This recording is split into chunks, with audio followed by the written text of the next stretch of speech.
ബാബ്ദാദ മധുബൻ. ബാബ പറയുന്നു, മധുരമായ കുട്ടികളെ, ബാബ വന്നിരിക്കുകയാണ് നിങ്ങളെ ജ്ഞാനത്തിലൂടെ ശുദ്ധമായ സുഗന്ധമുള്ള പുഷ്പമാക്കി മാറ്റുവാൻ. നിങ്ങൾ മുള്ളാകുവാൻ പാടില്ല. മുള്ളുകളെ ഈ സഭയിലേക്ക് കൊണ്ടുവരുവാൻ പാടില്ല. ചോദ്യം: ഏത് കുട്ടികളാണോ ഓർമ്മയുടെ യാത്രയിൽ പ്രയത്നിക്കുന്നത്, അവരുടെ അടയാളങ്ങൾ എന്തായിരിക്കും? ഉത്തരം: ഓർമ്മയുടെ പ്രയത്നം ചെയ്യുന്ന കുട്ടികൾ വളരെ സന്തോഷത്തിലിരിക്കും. ബുദ്ധിയിൽ ഇതുണ്ടായിരിക്കും, ഇപ്പോൾ നമ്മൾ തിരിച്ച് മടങ്ങിക്കൊണ്ടിരിക്കുന്നു. പിന്നെ നമുക്ക് സുഗന്ധ പുഷ്പങ്ങളായി പൂന്തോട്ടത്തിലേക്ക് പോകണം. നിങ്ങൾ ഓർമ്മയുടെ യാത്രയിലൂടെ സുഗന്ധമുള്ളവരാകുന്നു, മറ്റുള്ളവരെയും ആക്കി മാറ്റുന്നു. ഓം ശാന്തി. പൂന്തോട്ടക്കാരനും ഇരിക്കുന്നു, തോട്ടം ഉടമയുമുണ്ട്, പുഷ്പങ്ങളുമുണ്ട്. ഇത് പുതിയ കാര്യമാണല്ലോ. പുതിയതായി ആരെങ്കിലും കേൾക്കുകയാണെങ്കിൽ പറയും, ഇവർ എന്താണ് പറയുന്നത്? പൂന്തോട്ടക്കാരനും പുഷ്പവുമെല്ലാം എന്താണ്? ഇങ്ങനെയുള്ള കാര്യങ്ങൾ ഒരിക്കലും ശാസ്ത്രങ്ങളിൽ കേട്ടിട്ടില്ല. കുട്ടികളായ നിങ്ങൾ അറിയുന്നുണ്ട്. പൂന്തോട്ടക്കാരനെയും തോണിക്കാരനെയും ഓർമ്മിക്കുകയും ചെയ്യുന്നു. ഇപ്പോൾ ഇവിടെ വന്നിരിക്കുന്നു, ഇവിടെ നിന്നും അക്കരെ കൊണ്ടുപോകാനായി. ബാബ പറയുന്നു, ഓർമ്മയുടെ യാത്രയിൽ ഇരിക്കണം. സ്വയം തന്നെ നോക്കൂ, നമ്മൾ എത്ര അകലെ പോയിക്കൊണ്ടിരിക്കുന്നു. എത്രത്തോളം തൻ്റെ സദോപ്രധാന അവസ്ഥ വരെ എത്തിച്ചേർന്നു. എത്രത്തോളം സദോപ്രധാന അവസ്ഥ ഉണ്ടായിക്കൊണ്ടിരിക്കുന്നു, അപ്പോൾ മനസ്സിലാക്കും ഇപ്പോൾ നമ്മൾ മടങ്ങിപ്പോയിക്കൊണ്ടിരിക്കുന്നു. എവിടം വരെ നമ്മൾ എത്തിച്ചേർന്നിരിക്കുന്നു? മുഴുവൻ ആധാരവും ഓർമ്മയുടെ യാത്രയുടെ മേലാണ്. സന്തോഷവും കയറിയിരിക്കും. ആര് എത്രത്തോളം പ്രയത്നിക്കുന്നുവോ അത്രയും അവരിൽ സന്തോഷം വരും. പരീക്ഷയുടെ ദിവസങ്ങളാകുമ്പോൾ നമ്മൾ എത്രത്തോളം പാസ്സാകും എന്ന് സ്റ്റുഡൻറ് മനസ്സിലാക്കുന്നുണ്ടല്ലോ.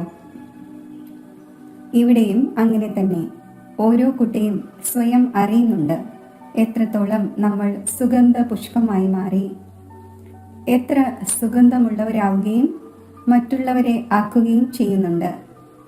മുള്ളുകളുടെ കാട് എന്ന് പാടപ്പെടുന്നു, അതാകട്ടെ പുഷ്പങ്ങളുടെ പൂന്തോട്ടമാണ്.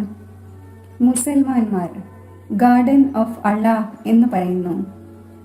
ഇങ്ങനെ മനസ്സിലാക്കുന്നു, അവിടെ ഒരു പൂന്തോട്ടമുണ്ട്. അവിടെ ആര് പോകുന്നുവോ അവർക്ക് ഈശ്വരൻ പുഷ്പങ്ങൾ നൽകുന്നു. മനസ്സിൽ എന്ത് കാമന ഉണ്ടായിരിക്കുന്നോ അത് പൂർത്തിയാക്കുന്നു എന്ന്. ഏതെങ്കിലും പുഷ്പമെടുത്ത് കൊടുക്കുകയൊന്നുമില്ല. ആരുടെ ബുദ്ധി എങ്ങനെയായിരിക്കുമോ ആ സാക്ഷാത്കാരമാണ് ഉണ്ടാകുന്നത്. ഇവിടെ സാക്ഷാത്കാരത്തിൻ്റെ ആധാരത്തിൽ ഒന്നും തന്നെയില്ല. ഭക്തിമാർഗത്തിലാകട്ടെ സാക്ഷാത്കാരത്തിന് വേണ്ടി കഴുത്ത് പോലും മുറിച്ചു കളയുന്നു. മീരയ്ക്ക് സാക്ഷാത്കാരമുണ്ടായി. മീരയ്ക്ക് എത്ര മാന്യതയാണുള്ളത്! അത് ഭക്തിമാർഗമാണ്. ഭക്തി പകുതി കൽപ്പം തുടരുക തന്നെ വേണം. ജ്ഞാനം ഉണ്ടായിരിക്കുന്നതേ ഇല്ല. വേദങ്ങൾക്കും മറ്റും വളരെയധികം മാന്യതയുണ്ട്. വേദങ്ങൾ നമ്മുടെ പ്രാണനാണ് എന്ന് പറയുന്നു. ഇപ്പോൾ നിങ്ങൾക്കറിയാം, ഈ വേദശാസ്ത്രങ്ങളെല്ലാം ഭക്തി മാർഗത്തിലേതാണ്. ഭക്തിക്ക് എത്ര വിസ്താരമാണ്! വലിയ വൃക്ഷമാണ്. ജ്ഞാനം ബീജമാണ്. ഇപ്പോൾ ജ്ഞാനത്തിലൂടെ നിങ്ങൾ എത്ര ശുദ്ധമാകുന്നു, സുഗന്ധമുള്ളവരായി മാറുന്നു. ഇത് നിങ്ങളുടെ പൂന്തോട്ടമാണ്. ഇവിടെ മുള്ള് എന്ന് ആരെയും പറയില്ല. കാരണം ഇവിടെ ആരും വികാരത്തിലേക്ക് പോകുന്നില്ല. അതിനാൽ ഈ പൂന്തോട്ടത്തിൽ ഒരു മുള്ളു പോലും ഇല്ല എന്ന് പറയും. മുള്ളുള്ളത് കലിയുഗത്തിലാണ്. ഇപ്പോൾ പുരുഷോത്തമ സംഗമയുഗമാണ്. ഇതിൽ മുള്ള് എവിടെ നിന്ന് വരും? അഥവാ ഏതെങ്കിലും മുള്ള് ഇരിക്കുകയാണെങ്കിൽ സ്വയം തനിക്ക് തന്നെ നഷ്ടം വരുത്തി വയ്ക്കുകയാണ്. കാരണം ഇത് ഇന്ദ്രപ്രസ്ഥമാണല്ലോ. ഇതിൽ ജ്ഞാന പരികൾ ഇരിക്കുന്നു. ജ്ഞാന ഡാൻസ് ചെയ്യുന്ന പരികളാണ്. മുഖ്യമായവർക്ക് പുഖരാജ് പരി, നീലം പരി തുടങ്ങിയ പേരുകൾ വയ്ക്കപ്പെട്ടിരിക്കുന്നു. അവർ പിന്നെ നവരത്നങ്ങളായി പാടപ്പെടുന്നു. പക്ഷേ ഇവർ ആരായിരുന്നു? ഇത് ആർക്കും തന്നെ അറിയില്ല. ബാബ കേവലം പറയുന്നു, എന്നെ ഓർമ്മിക്കൂ. കുട്ടികളായ നിങ്ങളുടെ ബുദ്ധിയിൽ ഇപ്പോൾ അറിവുണ്ട്. 84ന്റെ ചക്രവും ഇപ്പോൾ ബുദ്ധിയിലുണ്ട്. ശാസ്ത്രങ്ങളിലാകട്ടെ 84 ലക്ഷം എന്ന് പറഞ്ഞിരിക്കുന്നു. മധുരമധുരമായ വളരെ കാലം വേർപിരിഞ്ഞ ശേഷം തിരിച്ചു കിട്ടിയ കുട്ടികൾക്ക് ബാബ മനസ്സിലാക്കിച്ചു തന്നു, നിങ്ങൾ 84 ജന്മങ്ങൾ എടുത്തു. ഇപ്പോൾ തമോ പ്രധാനത്തിൽ നിന്നും സതോ പ്രധാനമാകണം. എത്ര സഹജമാണ്. ഭഗവാൻ വാച, കുട്ടികളെ പ്രതി എന്നെ മാത്രം ഓർമ്മിക്കൂ. ഇപ്പോൾ നിങ്ങൾ കുട്ടികൾ സുഗന്ധ പുഷ്പം ആകുന്നതിന് വേണ്ടി സ്വയം ആത്മാവാണ് എന്ന് മനസ്സിലാക്കി ബാബയെ ഓർമ്മിക്കൂ. മുള്ളുകളാകാതിരിക്കൂ. ഇവിടെ എല്ലാവരും മധുരമധുരമായ പുഷ്പങ്ങളാണ്, മുള്ളല്ല. പിന്നെ മായയുടെ കൊടുങ്കാറ്റ് വരും. മായ ഈ വിധം കടുത്തതാണ്, അത് ഒറ്റയടിക്ക് കൊടുക്കും. പിന്നെ പശ്ചാത്തപിക്കും, നമ്മൾ ഈ ചെയ്തത് എന്താണ്? നമ്മുടെ സമ്പാദ്യം മുഴുവൻ ഇല്ലാതായി പോയി. ഇത് പൂന്തോട്ടമാണ്.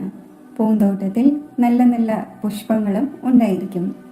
ഈ പൂന്തോട്ടത്തിലും ചിലരാകട്ടെ ഫസ്റ്റ് ക്ലാസ് പുഷ്പമായി മാറുന്നു. മുഗൾ ഗാർഡനിൽ നല്ല നല്ല പുഷ്പങ്ങൾ ഉണ്ടായിരിക്കുന്നു. എല്ലാവരും കാണുവാൻ പോകുന്നു. ഇവിടെ നിങ്ങളുടെ അടുക്കൽ കാണുവാനായി ആരും വരില്ല. നിങ്ങൾ മുള്ളുകളെ എന്ത് മുഖം കാണിക്കുവാനാണ്? മലിനമായ വസ്ത്രത്തെ കഴുകുന്നതിനെ കുറിച്ച് മഹിമയുമുണ്ട്. ബാബയ്ക്ക് ജബ് സാഹിബ്, സുഖമണി തുടങ്ങിയവയെല്ലാം ഓർമ്മയുണ്ടായിരുന്നു. അഖണ്ഡമായി പാഠം ഉരുവിടുമായിരുന്നു.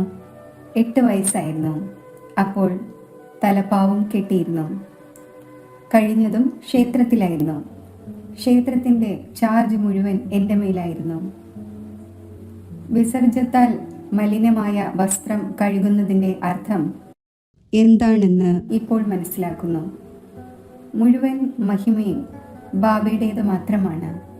ഇപ്പോൾ നിങ്ങൾ കുട്ടികൾക്ക് ബാബ ഇരുന്ന് മനസ്സിലാക്കിച്ചു തരുന്നു. കുട്ടികളോട് പറയുന്നുമുണ്ട്, നല്ല നല്ല പുഷ്പങ്ങളെ കൊണ്ടുവരൂ. ആരാണോ നല്ല നല്ല പുഷ്പങ്ങളെ കൊണ്ടുവരുന്നത് അവർ നല്ല പുഷ്പമായി കണക്കാക്കപ്പെടും. എല്ലാവരും നമ്മൾ ശ്രീ ലക്ഷ്മി നാരായൺ ആകും എന്ന് പറയുന്നു. അപ്പോൾ റോസാ പുഷ്പമായി കഴിഞ്ഞു എന്നതുപോലെയാണ്. ബാബ പറയുന്നു, ശരി, നിങ്ങൾ കുട്ടികളുടെ നാവ് മധുരിതം ആക്കുന്നു. ഇപ്പോൾ പുരുഷാർത്ഥം ചെയ്ത് സദാ റോസാ പുഷ്പമാകൂ. അനേകം കുട്ടികളുണ്ട്. പ്രജകളാകട്ടെ വളരെയധികം തയ്യാറായിക്കൊണ്ടിരിക്കുന്നു. അവിടെ രാജാവും റാണിയും പ്രജകളുമുണ്ട്. സത്യയുഗത്തിൽ മന്ത്രി ഉണ്ടായിരിക്കില്ല. കാരണം രാജാവിൽ തന്നെയാണ് അധികാരം ഉണ്ടായിരിക്കുന്നത്. മന്ത്രിമാരിൽ നിന്നോ നിർദ്ദേശങ്ങൾ സ്വീകരിക്കേണ്ട ആവശ്യം ഉണ്ടായിരിക്കില്ല. അല്ലെങ്കിൽ നിർദ്ദേശം നൽകുന്നവർ വലിയവരായേനെ. അവിടെ ഭഗവാനും ഭഗവതിക്കും നിർദ്ദേശത്തിന്റെ ആവശ്യമില്ല. മന്ത്രിമാരും മറ്റും ഉണ്ടാകുന്നത് പതീതം ആകുമ്പോഴാണ്. ഭാരതത്തിന്റെ കാര്യമാണ്. രാജാക്കന്മാരെ ശിരസ് നമിക്കുന്ന മറ്റൊരു ഖണ്ഡവുമില്ല. ഇവിടെ തന്നെയാണ് കാണിക്കുന്നത്. ജ്ഞാനമാർഗത്തിൽ പൂജ്യരും അജ്ഞാനമാർഗത്തിൽ പൂജാരിയുമാണ്. അത് ഡബിൾ കിരീടം, മറ്റേത് സിംഗിൾ കിരീടം. ഭാരതം പോലെ പവിത്ര ഖണ്ഡം മറ്റൊന്നില്ല. പാരഡൈസ് അഥവാ സ്വർഗം ആയിരുന്നു. നിങ്ങൾ അതിനു വേണ്ടിയാണ് പഠിക്കുന്നത്. ഇപ്പോൾ നിങ്ങൾക്ക് പുഷ്പമാകണം. പൂന്തോട്ടക്കാരൻ വന്നിരിക്കുന്നു. തോട്ടം ഉടമയുമുണ്ട്. തോട്ടം ഉടമകൾ നമ്പർ വാറാണ്. കുട്ടികളും മനസ്സിലാക്കുന്നുണ്ട്, ഇത് പൂന്തോട്ടമാണ്. ഇതിൽ മുള്ളുകളില്ല. മുള്ളുകൾ ദുഃഖം നൽകുന്നു. ബാബയാകട്ടെ ആർക്കും ദുഃഖം നൽകുന്നില്ല. ബാബ ദുഃഖം ഹരിച്ച് സുഖമുണ്ടാക്കുന്നവനാണ്. എത്ര മധുരമായ ബാബയാണ്. കുട്ടികളായ നിങ്ങൾക്ക് ബാബയോട് സ്നേഹമുണ്ട്. ബാബയും കുട്ടികളെ സ്നേഹിക്കുന്നുവല്ലോ. ഇത് പഠനമാണ്. ബാബ പറയുന്നു, ഞാൻ നിങ്ങളെ പ്രാക്ടിക്കലിൽ പഠിപ്പിക്കുന്നു. ഇദ്ദേഹവും പഠിക്കുന്നു. പഠിച്ച ശേഷം പഠിപ്പിക്കൂ. അപ്പോൾ മറ്റുള്ളവരും മുള്ളിൽ നിന്നും പുഷ്പമാകട്ടെ. ഭാരതം മഹാദാനിയായി പാടപ്പെട്ടിട്ടുണ്ട്. കാരണം ഇപ്പോൾ നിങ്ങൾ കുട്ടികൾ മഹാദാനിയാകുന്നു. അവിനാശി ജ്ഞാനരത്നങ്ങൾ നിങ്ങൾ ദാനം ചെയ്യുന്നു. ബാബ മനസ്സിലാക്കിച്ചു തന്നു, ആത്മാവാണ് രൂപ് ബസന്ത്. ബാബയും രൂപ് ബസന്ത് ആണ്. ബാബയിൽ മുഴുവൻ ജ്ഞാനവും ഉണ്ട്. ജ്ഞാനത്തിന്റെ സാഗരമാണ് പരംപിത പരമാത്മാവ്. ആ ഒന്ന് അതോറിറ്റിയാണല്ലോ. ജ്ഞാനത്തിന്റെ സാഗരം ഒരു ബാബയാണ്. സമുദ്രം മുഴുവൻ മഷിയാക്കി മാറ്റിയാലും എഴുതി തീരുകയില്ല എന്ന് അതിനാലാണ് മഹിമ ചെയ്യുന്നത്. പിന്നെ ഒരു സെക്കൻഡിൽ ജീവൻ മുക്തിയുടെയും മഹിമയുണ്ട്. നിങ്ങളുടെ അടുക്കൽ ഏതെങ്കിലും ശാസ്ത്രമോ മറ്റോ ഇല്ല. അവിടെ ഏതെങ്കിലും പണ്ഡിതന്റെയോ മറ്റോ അടുക്കൽ പോകുമ്പോൾ ഈ പണ്ഡിതൻ വളരെയധികം പഠിച്ചിട്ടുള്ള അതോറിറ്റിയാണ് എന്ന് മനസ്സിലാക്കുന്നു. ഇദ്ദേഹം എല്ലാ വേദശാസ്ത്രങ്ങളും മനപാഠമാക്കിയിട്ടുണ്ട്. പിന്നെ സംസ്കാരം എടുത്തുകൊണ്ട് പോകുന്നു. അപ്പോൾ ബാല്യം മുതൽ വീണ്ടും അവ പഠിക്കുന്നു. നിങ്ങൾ സംസ്കാരമല്ല എടുത്തുകൊണ്ട് പോകുന്നത്, നിങ്ങൾ പഠനത്തിന്റെ റിസൾട്ടാണ് എടുത്തുകൊണ്ട് പോകുന്നത്. നിങ്ങളുടെ പഠനം പൂർത്തിയായി കഴിയുമ്പോൾ പിന്നെ റിസൾട്ട് പുറത്തു വരും, ആ പദവിയും നേടും. ജ്ഞാനം ആരെങ്കിലും കേൾപ്പിക്കും വിധം എടുത്തുകൊണ്ട് പോവുകയില്ല. ഇവിടെ നിങ്ങളുടെ പഠനമാണ്, അതിന്റെ പ്രാപ്തി പുതിയ ലോകത്തിൽ ലഭിക്കണം. കുട്ടികളായ നിങ്ങൾക്ക് ബാബ മനസ്സിലാക്കിച്ചു തന്നു, മായയും ഒട്ടും കുറഞ്ഞ ശക്തിവാനല്ല. മായയ്ക്ക് ദുർഗതിയിലേക്ക് കൊണ്ടുപോകാനുള്ള ശക്തിയുണ്ട്, പക്ഷേ അതിൻ്റെ മഹിമ ചെയ്യുകയില്ല. അതാകട്ടെ ദുഃഖം നൽകുന്നതിൽ ശക്തിവാനാണ്. ബാബ സുഖം നൽകുന്നതിൽ ശക്തിവാനാണ്. അതിനാലാണ് ബാബയ്ക്ക് മഹിമയുള്ളത്. ഇതും ഡ്രാമയിൽ തയ്യാറാക്കപ്പെട്ടതാണ്. നിങ്ങൾ സുഖമെടുക്കുന്നു, ദുഃഖവും എടുക്കുന്നു. തോൽവിയും ജയവും ആരുടേതാണ്? ഇതിനെക്കുറിച്ചും അറിയേണ്ടതാണല്ലോ. ബാബയും ഭാരതത്തിലാണ് വരുന്നത്. ജയന്തിയും ഭാരതത്തിലാണ് ആഘോഷിക്കപ്പെടുന്നത്. ശിവ് ബാബ എപ്പോൾ വന്നിരുന്നു, വന്ന് എന്ത് ചെയ്തിരുന്നു എന്ന് ആർക്കും അറിയില്ല. പേരും അടയാളവും പോലും അപ്രത്യക്ഷമാക്കി ശ്രീകൃഷ്ണനാകുന്ന കുട്ടിയുടെ പേര് നൽകിയിരിക്കുന്നു. വാസ്തവത്തിൽ ബിലവഡ് ആയ ബാബയുടെ മഹിമ വേറെയാണ്, ശ്രീകൃഷ്ണന്റെ മഹിമ വേറെയാണ്.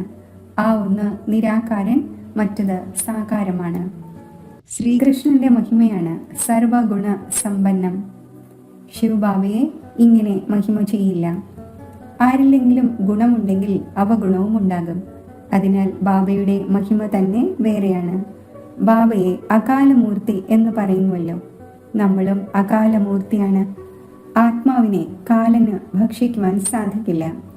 ആത്മാവാകുന്ന അകാലമൂർത്തിയുടെ സിംഹാസനമാണിത്. നമ്മുടെ ബാബയും അകാലമൂർത്തിയാണ്. കാലം ശരീരത്തെ തന്നെയാണ് ഭക്ഷിക്കുന്നത്. ഇവിടെയാണ് അകാലമൂർത്തിയെ വിളിക്കുന്നത്.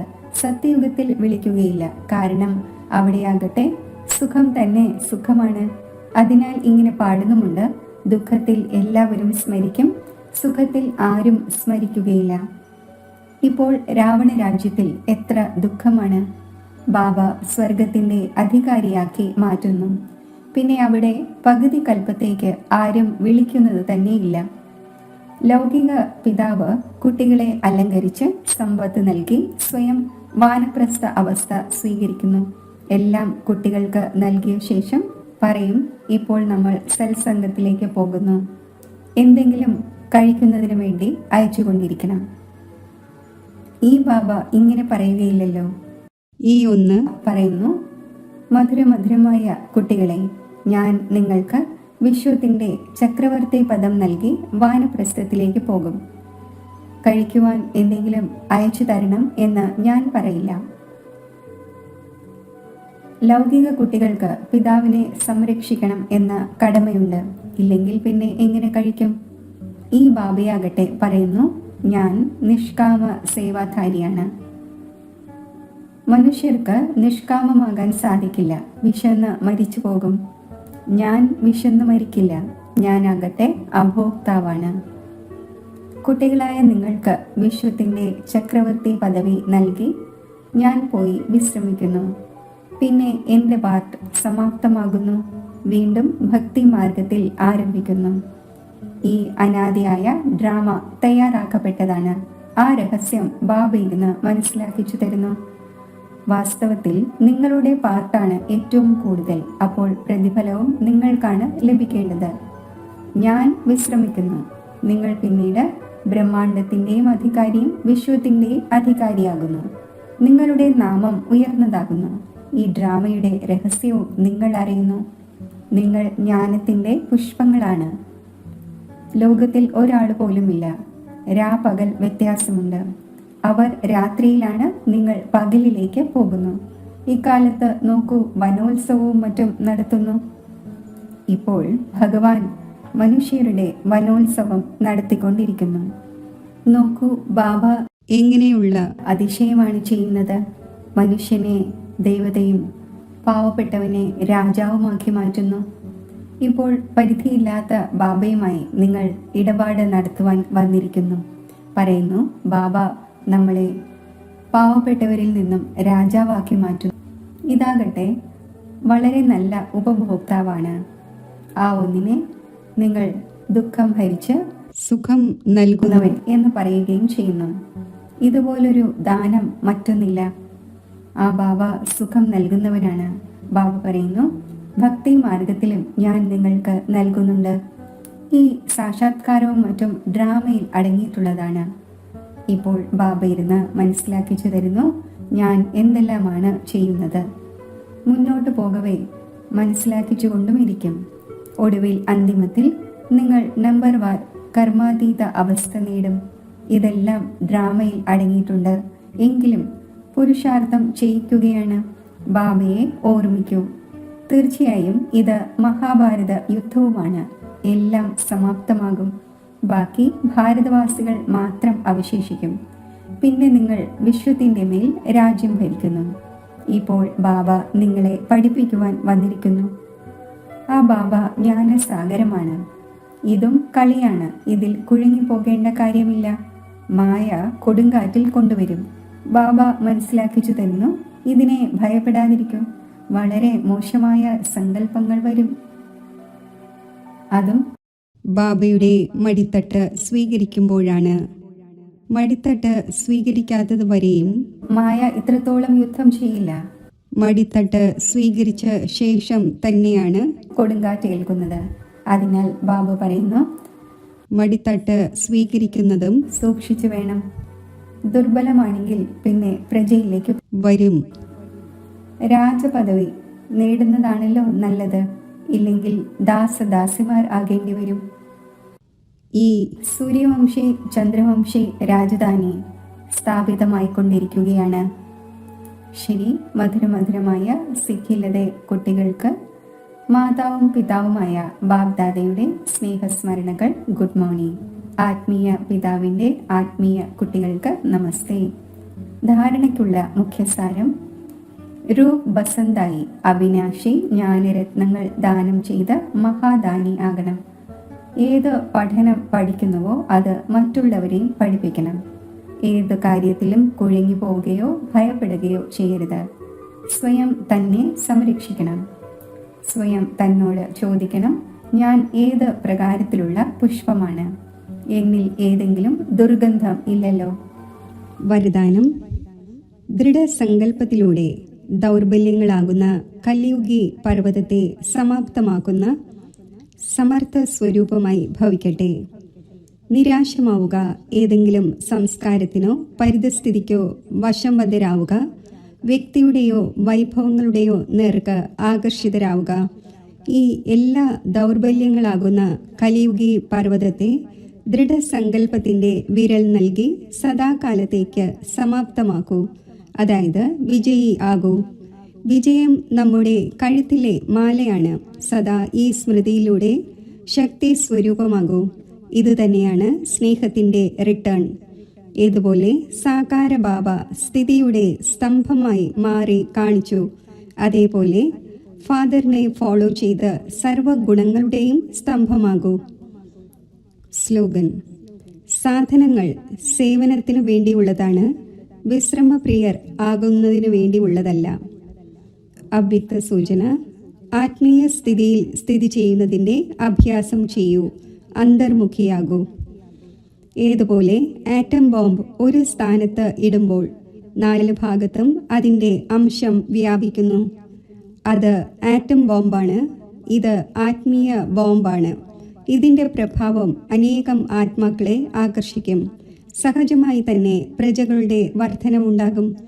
അതിനാൽ സംഘടിത രൂപത്തിൽ ആത്മീയ സ്വരൂപത്തിന്റെ അഭ്യാസം വർദ്ധിപ്പിക്കൂ. സ്മൃതി സ്വരൂപമാകൂ. അപ്പോൾ വായുമണ്ഡലം പവർഫുൾ ആകും. ഓം ശാന്തി. മനസ്സാ സേവനത്തിന്റെ അഭ്യാസം. ബാബയുടെ ഓർമ്മയിൽ മഗ്നമാകുമ്പോൾ പവിത്രമായ പരമാത്മാ സ്നേഹത്തിൻ്റെ ആഴങ്ങളിലെത്തിച്ചേർന്ന് അനുപമമായ സുഖശാന്തിയുടെ ദിവ്യ അനുഭൂതിയിൽ ഞാൻ ആത്മാവ് ലയിച്ചിരിക്കുകയാണ്.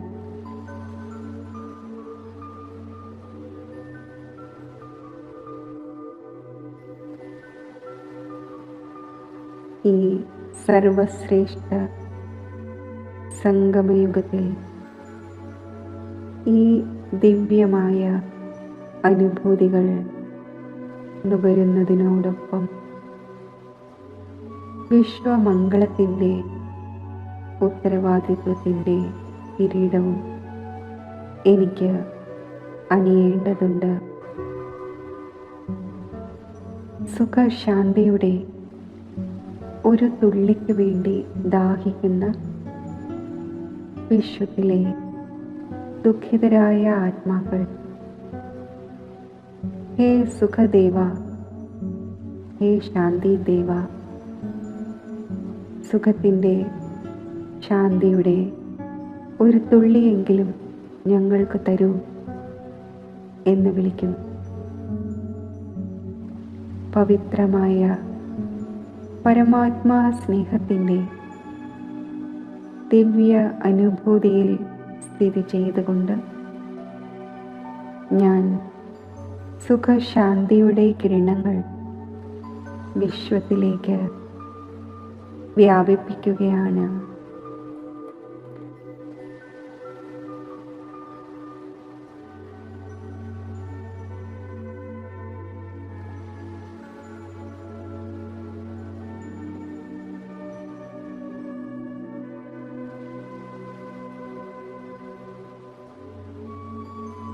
സുഖശാന്തിയുടെ ഈ അമൃത കിരണങ്ങൾ ആ ദുഃഖിതരായ ആത്മാക്കളിലേക്ക് എത്തിച്ചേരട്ടെ.